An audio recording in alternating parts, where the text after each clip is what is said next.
Hello all, welcome to competitive cracker. It's me doctor Femina P A. ഇന്ന് നമ്മൾ നോക്കാൻ പോകുന്നത് UGC നെറ്റ് കോമേഴ്സിൽ ചോദിക്കാൻ സാധ്യതയുള്ള ഇമ്പോർട്ടൻ്റ് ആയിട്ടുള്ള അക്കൗണ്ടിങ്ങിൽ നിന്നുള്ള കുറച്ച് ക്വസ്റ്റ്യൻസ് ആണ്. നിങ്ങൾക്ക് JRF ആണോ ലക്ഷ്യമെങ്കിൽ CCയുടെ പുതിയ ബാച്ച് സ്റ്റാർട്ട് ചെയ്തിട്ടുണ്ട്. CCയോടൊപ്പം ജോയിൻ ചെയ്യാം.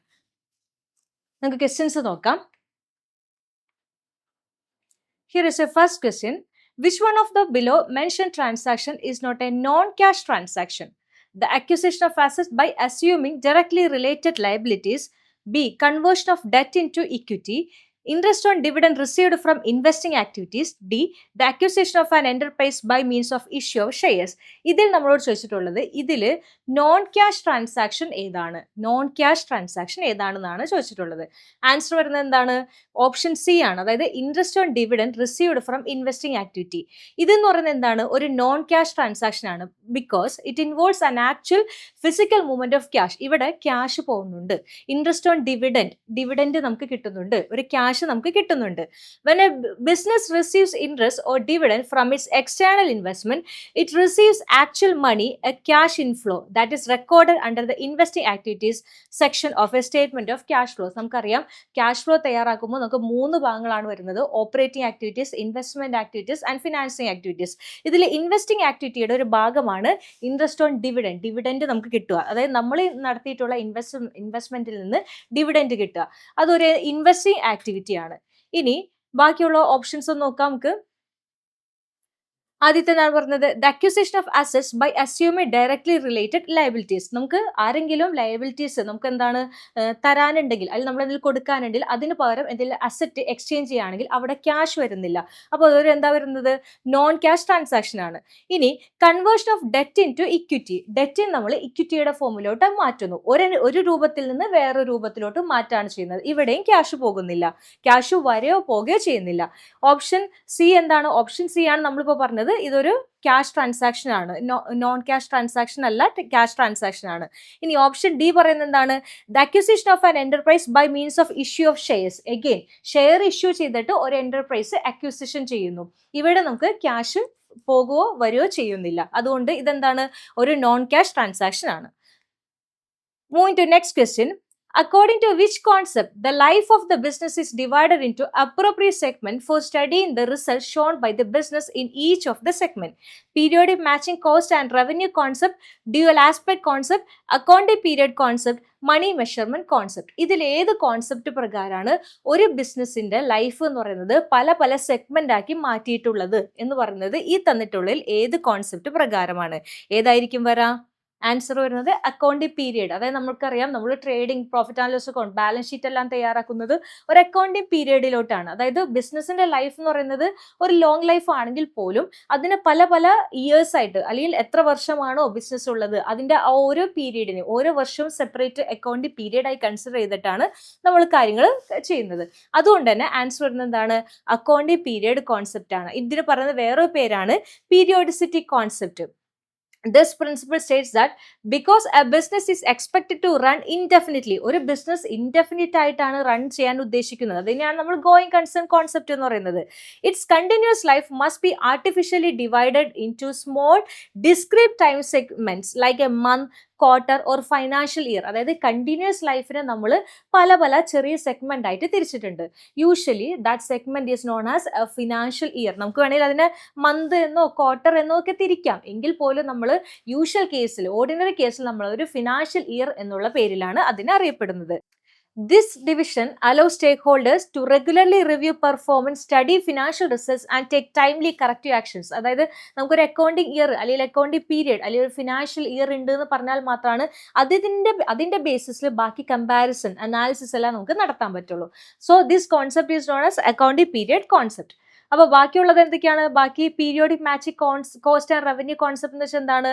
A business must align and record all expenses incurred in the same time from along set the specific revenues they help generate. അതായത് ഏത് ഇൻകത്തിൽ നിന്നാണോ ആ എക്സ്പെൻസ് നേരിടേണ്ടി വന്നത്, അല്ലെങ്കിൽ അതിന്റെ റിവേഴ്സ് എന്തൊക്കെ എക്സ്പെൻസ് ഉണ്ടായിട്ടുണ്ടോ അതിന്റെ കറസ്പോണ്ടിങ് ഇൻകം അങ്ങനെ കാണിക്കുന്നതിനെയാണ് നമ്മൾ എന്ത് പറയുന്നത്, മാച്ചിങ് കോൺസെപ്റ്റ് അല്ലെങ്കിൽ matching cost and revenue concept എന്ന് പറയുന്നത്.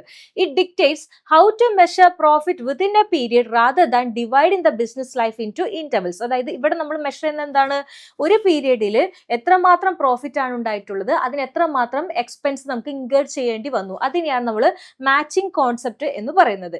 ഇനി ഡ്യുവൽ ആസ്പെക്ട് കോൺസെപ്റ്റ് നമുക്ക് എല്ലാവർക്കും അറിയാം. നമുക്ക് every transaction has two aspect, one debit aspect and one credit aspect. That is known as dual aspect concept.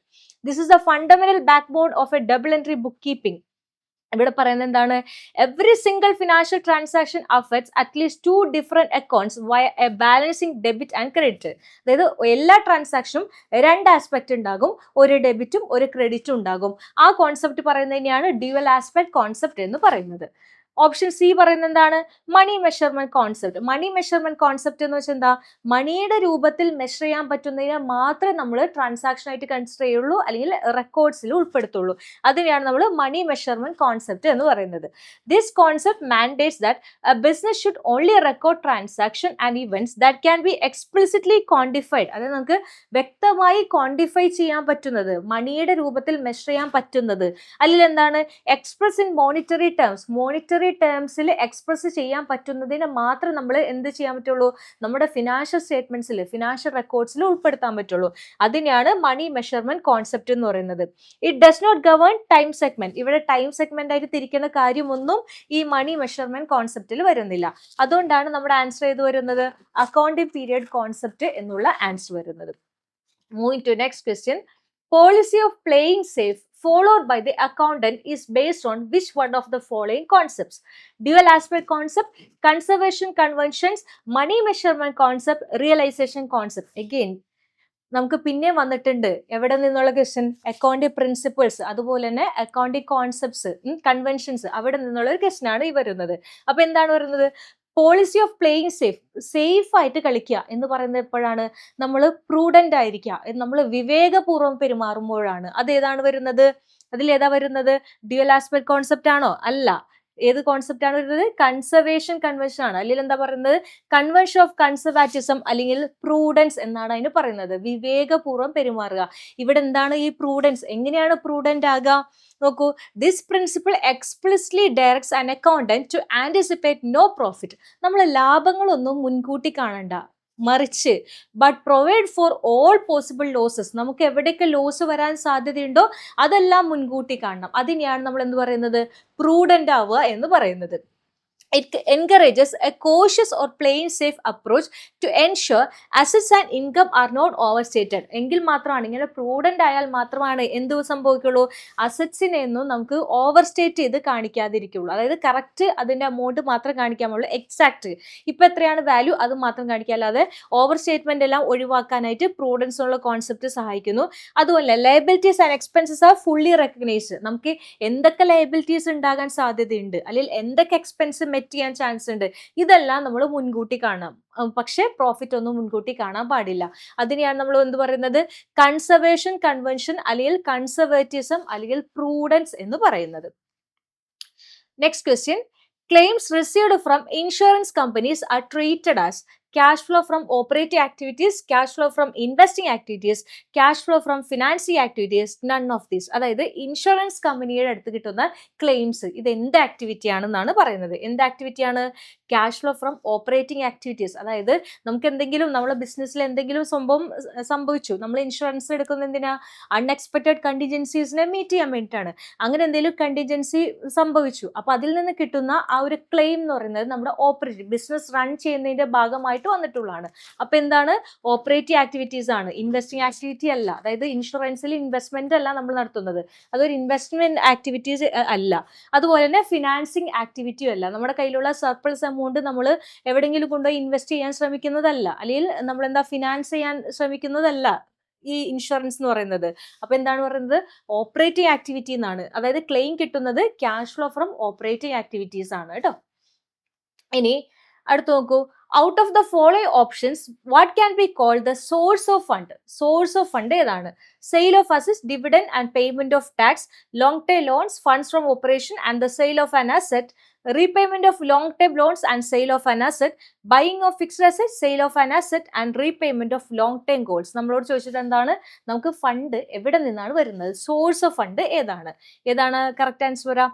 Long time loans, fund from operation and the sale of asset. അതായത് ലോണിൽ നിന്ന് നമുക്ക് fund കിട്ടുന്നുണ്ട്, fund from operation ഒരു source ആണ്, അതുപോലെ sale of asset sale ചെയ്യുന്നതും ഒരു സോഴ്സ് ഓഫ് ഫണ്ട് ആണ്. ബാക്കിയുള്ള ഓപ്ഷൻ എന്താണ്, സെയിൽ ഓഫ് അസറ്റ്, ഇത് നമുക്ക് എന്താണ്, നമുക്കൊരു സോഴ്സ് ആയി കണക്കാക്കാം. അസറ്റിൽ നിന്ന് നമുക്ക് ഫണ്ട് കിട്ടുന്നു, അത് സോഴ്സ് ആണ്. പക്ഷെ ബാക്കിയുള്ളത് എന്താണ്, ഡിവിഡൻറ്റ്, അതുപോലെ പേയ്മെന്റ് ഓഫ് ടാക്സ്, ഡിവിഡൻഡ് കൊടുക്കുക, പേയ്മെന്റ് ഓഫ് ടാക്സ് എന്ന് പറയുന്നത് നമ്മൾ എന്താണ്, അത് ഫണ്ട് പോകുന്നതാണ്, സോഴ്സ് അല്ല, ഔട്ട്ഫ്ലോ ആണ് കേട്ടോ. അതുപോലെ repayment of long time loans and sale of an asset, ഇവിടെ സെയിൽ ഓഫ് ആൻ അസറ്റ് ഉണ്ട് എങ്കിൽ പോലും ലോണിനെ തിരിച്ചടയ്ക്കുന്ന കാര്യം പറഞ്ഞിട്ടുണ്ട്, അവിടെ നമുക്ക് എന്താണ്, സോഴ്സ് അല്ല, ഫണ്ട് പോകുന്നതാണ്. ഇനി buying of fixed assets, sale of an asset and repayment of long time goals, എല്ലായിടത്തും സെയിൽ ഓഫ് ആൻ അസറ്റ് ഇട്ട് കൊടുത്തിട്ടുണ്ടെങ്കിൽ പോലും ബാക്കിയുള്ള ഓപ്ഷൻ എല്ലാം നമ്മൾ ഔട്ട്ഫ്ലോ ആണ് കാണിക്കുന്നത്, അതുകൊണ്ട് അതും സോഴ്സ് അല്ല. അതായത് എന്താണ് വരുന്നത്, ഫിക്സ്ഡ് അസറ്റ് നമ്മൾ വാങ്ങുമ്പോൾ നമ്മുടെ കയ്യിൽ നിന്ന് ഫണ്ട് പോവുകയാണ് ചെയ്യുന്നത്, പുറത്തോട്ട് പോവുകയാണ് ചെയ്യുന്നത്, അതുകൊണ്ട് എന്താണ്, അതൊരു സോഴ്സ് ഓഫ് ഫണ്ട് അല്ല, ആപ്ലിക്കേഷൻ ഓഫ് ഫണ്ട് ആണ് കേട്ടോ. ഇനി next question, which kind of statement can be called the previous form of the cash flow statement, balance sheet, financial statement, fund flow statement, income statement. ഇതിൽ ഏതാണ് നമ്മൾ cash flow സ്റ്റേറ്റ്മെന്റിന്റെ മുമ്പത്തെ പ്രെഡിസസർ ആയിട്ട് consider ചെയ്യുന്നത്, ആരെയാണ് അതാണ് ഫണ്ട് ഫ്ലോ സ്റ്റേറ്റ്മെന്റ്. നമ്മളിപ്പോൾ ഫിനാൻഷ്യൽ സ്റ്റേറ്റ്മെന്റ് കാണിക്കും, നമ്മൾ trading account, profit and loss account, balance sheet കാണിക്കുമ്പോൾ നമ്മൾ ക്യാഷ് ഫ്ലോ സ്റ്റേറ്റ്മെന്റ് കാണിക്കും, ഫണ്ട് ഫ്ലോ സ്റ്റേറ്റ്മെന്റ് അങ്ങനെ കാണിക്കാറില്ല. ഫണ്ട് ഫ്ലോ സ്റ്റേറ്റ്മെന്റിന്റെ അപ്ഡേറ്റഡ് വേർഷൻ ആണ് ആരായിട്ട് വരുന്നത്, ക്യാഷ് ഫ്ലോ സ്റ്റേറ്റ്മെന്റ് ആയിട്ട് വരുന്നത്. അപ്പോൾ ഫണ്ട് ഫ്ലോ സ്റ്റേറ്റ്മെന്റ് എന്താണ്, historically the fund flow statement also referred to as statement of changes in financial പൊസിഷനിലെ ചേഞ്ചസ് കാണിക്കുന്നതിനെയാണ് നമ്മൾ ഫണ്ട് ഫ്ലോ സ്റ്റേറ്റ്മെന്റ് എന്ന് പറയുന്നത്. Was standard financial reporting practice, മുന്നേ ഇത് റിപ്പോർട്ട് ചെയ്യാറുണ്ടായിരുന്നെങ്കിൽ പോലും ഇപ്പൊ അത് ഇല്ല. It focus probably on the movement of working ക്യാപിറ്റലിനെയാണ് നമ്മളിവിടെ ഫോക്കസ് ചെയ്യുന്നത്, അതായത് കറന്റ് അസറ്റ്സും കറന്റ് ലയബിലിറ്റീസും ഓവർ എ പീരിയഡ്, ഒരു കാലയളവിൽ. ഓവർ ടൈം നമ്മൾ കാലം കഴിയുന്തോറും regulatory bodies replace it with cash flow statement, അതായത് ഫണ്ട് ഫ്ലോ സ്റ്റേറ്റ്മെന്റ് വേണ്ട, അതിനെക്കാട്ടും കുറച്ചുകൂടി നല്ലതായിട്ട് വരുന്നത് ക്യാഷ് ഫ്ലോ സ്റ്റേറ്റ്മെന്റ് ആണ്, അത് മതി എന്നാണ് പറയുന്നത്. Narrowing the focus from overall working capital specifically to cash and cash equivalents, അതായത് വർക്കിംഗ് ക്യാപിറ്റലിനെ മുഴുവനായിട്ടും നമുക്ക് വേണ്ട, നമുക്ക് ക്യാഷും ക്യാഷ് ഇക്വാലൻസിന്റെ മൂവ്മെന്റ്സ് മാത്രം കൂടുതൽ ഫോക്കസ് കൊടുത്താൽ മതി എന്നുള്ള ഒരു കോൺസെപ്റ്റിലാണ് നമ്മൾ ക്യാഷ് ഫ്ലോ സ്റ്റേറ്റ്മെന്റിന് കൂടുതൽ ഫോക്കസ് ചെയ്യുന്നത്, ഫണ്ട് ഫ്ലോ സ്റ്റേറ്റ്മെന്റിനെ പയ്യെ നമ്മൾ പുറത്തോട്ടാക്കിയിട്ടുള്ളത്. അടുത്ത question, in the fund flow statement the flow of fund will occur when a transaction is happen between current assets and current liabilities, non-current assets and non-current liabilities, current assets and non-current assets, all of the above. അതായത് എപ്പോഴാണ് ഒരു flow of fund സംഭവിക്കുക എന്നാണ് പറയുന്നത്. Flow of fund എപ്പോഴാണ് സംഭവിക്കുന്നത്, ഒരെണ്ണം കറന്റും മറ്റേത് നോൺ കറന്റ് ആണെങ്കിൽ മാത്രമാണ് ഫ്ലോ ഓഫ് ഫണ്ട് സംഭവിക്കുക. ബാക്കിയുള്ള ഓപ്ഷൻ നോക്കൂ, current assets and current liabilities രണ്ടും കറന്റ് ആയിട്ടാണ്, ഇവിടെ ഫ്ലോ ഇല്ല. അടുത്തത് non current assets and non current liability, ഇവിടെ രണ്ടും നോൺ കറന്റ് ആണ്, അവിടെയും ഫ്ലോ ഇല്ല. Current assets and non current asset, ഒരെണ്ണം കറന്റും മറ്റേത് നോൺ കറന്റ് ആണ്, അവിടെ ഫ്ലോ ഉണ്ട്. ഓൾ ഓഫ് ദ അബോവ് എന്നുള്ള ഓപ്ഷൻ ഇല്ല, ഈ രണ്ടെണ്ണം തെറ്റായതുകൊണ്ട് പിന്നെ ഓൾ ഓഫ് ദ അബോവ് നമുക്ക് പറയാനുള്ള ചാൻസ് ഇല്ല. അപ്പൊ ആൻസർ വരുന്നത് ഓപ്ഷൻ സി ആണ്, കറന്റ് അസറ്റ്സും നോൺ കറന്റ് അസറ്റ്സും. ഇനി next question, the area of interest for lenders while analyzing financial statements will be liquidity alone, profitability and liquidity, solvency, profitability and liquidity, none of this. അതായത് എന്താ ചോദിച്ചിട്ടുള്ളത്, ഒരു financial statement analyse ചെയ്യാൻ നേരത്ത് lenders എന്തൊക്കെ നോക്കും, ഏതൊക്കെ ആസ്പെക്ട്സ് നോക്കും, സോൾവൻസി നോക്കും, പ്രോഫിറ്റബിലിറ്റി നോക്കും, ലിക്വിഡിറ്റി നോക്കും. അതായത് സോൾവെന്റ് ആണോ എന്ന് വെച്ചാൽ എന്താ ഉദ്ദേശിക്കുന്നത്, അതായത് അവരുടെ കയ്യിൽ ഫണ്ട് ഉണ്ടോ, അതായത് അവരെ ലയബിലിറ്റീസ് മീറ്റ് ചെയ്യാനുള്ള ഫണ്ട് അവരുടെ കയ്യിലുണ്ടോ എന്ന് നോക്കുന്നു. അതുപോലെ പ്രോഫിറ്റബിലിറ്റി, അവർക്ക് പ്രോഫിറ്റ് ഏൺ ചെയ്യാനുള്ള കപ്പാസിറ്റി ഉണ്ടോ എന്ന് നോക്കുന്നു. ലിക്വിഡിറ്റി, അവരുടെ കയ്യിൽ ആവശ്യത്തിന് ഫണ്ട്, ലിക്വിഡ് ഫണ്ട് ഉണ്ടോ, അതായത് ബോറോ ചെയ്തിട്ടുണ്ടെങ്കിൽ അത് തിരികെ കൊടുക്കാനുള്ള ലിക്വിഡ് ഫണ്ട് ഉണ്ടോ.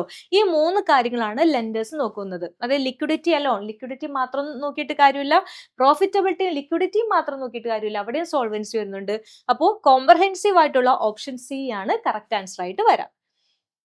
Next question, cash receipt received from sale of fixed assets R recorded under the head of other activities, investing activities, financing activities, operating activities. അതായത് നമ്മൾ എന്താ പറയുന്നത്, ക്യാഷ് ഫ്ലോ സ്റ്റേറ്റ്മെന്റ് തയ്യാറാക്കുമ്പോൾ 3 കാര്യങ്ങളാണ് വരുന്നത്: operating activities, investment activities and financing activities. ഇതിൽ നമ്മൾ sale of fixed asset എവിടെയാണ് കാണിക്കുക എന്നാണ് ചോദിച്ചിട്ടുള്ളത്. എവിടെ കാണിക്കുക? ഇൻവെസ്റ്റിംഗ് ആക്ടിവിറ്റിയിലാണ് കാണിക്കുക. അത് നോക്കൂ, investing activities involve the acquisition and disposal of long term asset. അതായത് ലോങ് ടേം അസറ്റ് അക്വിസിഷൻ, അത് നേടുന്നു, അതുപോലെ അത് കുറച്ച് ആളായിട്ട് നമുക്കത് ഡിസ്പോസ് ചെയ്യണ്ടേ, അതിന്റെ ഡിസ്പോസലൊക്കെയാണ് നമ്മൾ ഇൻവെസ്റ്റ്മെന്റ് ആക്ടിവിറ്റീസിൽ കാണിക്കുക. അതായത് പ്രോപ്പർട്ടി, പ്ലാന്റ്, എക്യുപ്മെന്റ്, മിഷനറി, ഇതെല്ലാമാണ് നമ്മൾ ഇവിടെ കാണിക്കുക, ഇൻവെസ്റ്റ്മെന്റ് ആക്ടിവിറ്റിയിൽ കാണിക്കുക. When A business cells is fixed asset, ഒരു ബിസിനസ് അവര് ഫിക്സ്ഡ് അസറ്റ് വിൽക്കുമ്പോൾ the transaction constitute a cash inflow originating directly from the liquidation of long-term investment, which must be recorded under this head under this head investing activity on the cash flow statement. അതായത് cash flow സ്റ്റേറ്റ്മെന്റിൽ investment activity എന്നുള്ള ഹെഡിലാണ് എന്ത് കാണിക്കുക? Sale of fixed asset നമ്മൾ കാണിക്കുക.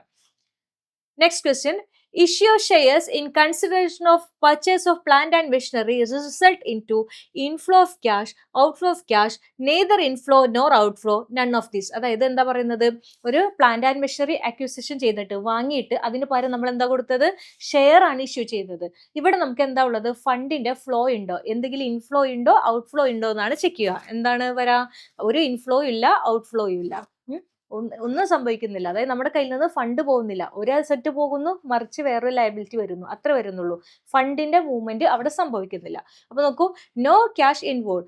This transaction is an example of an issue shares for consideration other than cash. അതായത് ക്യാഷിന് പകരമായിട്ട് share issue ചെയ്യുന്നതിന്റെ ഒരു എക്സാമ്പിൾ ആണ് ഈ ട്രാൻസാക്ഷൻ എന്ന് പറയുന്നത്. അതായത് എന്താണ് പറയുന്നത്? The company acquires a fixed asset directly by issue equity shares to the vendor rather than using liquid currency. അതായത് വെൻഡറിന് കറൻസി, അതായത് എമൗണ്ട് ഒന്നും മണി ആയിട്ടൊന്നും കൊടുക്കാതെ മറിച്ച് എന്ത് കൊടുക്കുന്നു? ഷെയർ ആയിട്ടാണ് കൊടുക്കുന്നത്. Because there is no actual movement of liquid funds in to or out of the bank account, it constitute a non cash investing and financing activity. ഇവിടെ ഒരു ഔട്ട്ഫ്ലോ ഇല്ല, അതുപോലെ ഒരു ഇൻഫ്ലോ ഇല്ല. അതുകൊണ്ട് എന്താണ് പറയുന്നത്?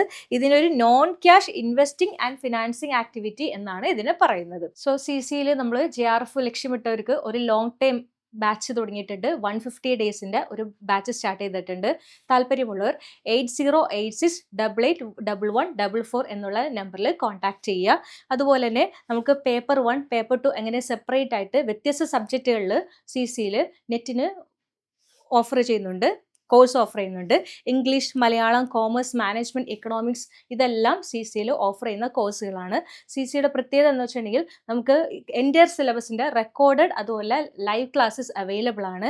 മെന്റർ സപ്പോർട്ട് ഉണ്ട്. നിങ്ങൾക്ക് എന്തെങ്കിലും സംശയങ്ങളോ അല്ലെങ്കിൽ എവിടെയെങ്കിലും എന്തെങ്കിലും ഡിഫിക്കൽട്ടീസ് വരികയാണെങ്കിൽ നിങ്ങളെ പുഷ് ചെയ്യാനായിട്ട് ആവശ്യമായിട്ടുള്ള മെന്റർ സപ്പോർട്ട് ഉണ്ട്. അതുപോലെ മോക്ക് ടെസ്റ്റ് അവൈലബിൾ ആണ്. PYQ ഓറിയന്റഡ് ക്ലാസ്സസ് ഒക്കെയാണ് നിങ്ങൾക്ക് അവൈലബിൾ ആയിട്ടുള്ളത്. താല്പര്യമുള്ളവർ ഈ കാണുന്ന നമ്പറിൽ കോൺടാക്ട് ചെയ്യുക. കൂടുതൽ ഡീറ്റെയിൽസ് താഴെ കൊടുക്കുന്ന ഡിസ്ക്രിപ്ഷനിൽ കൊടുത്തിട്ടുണ്ട്. താങ്ക്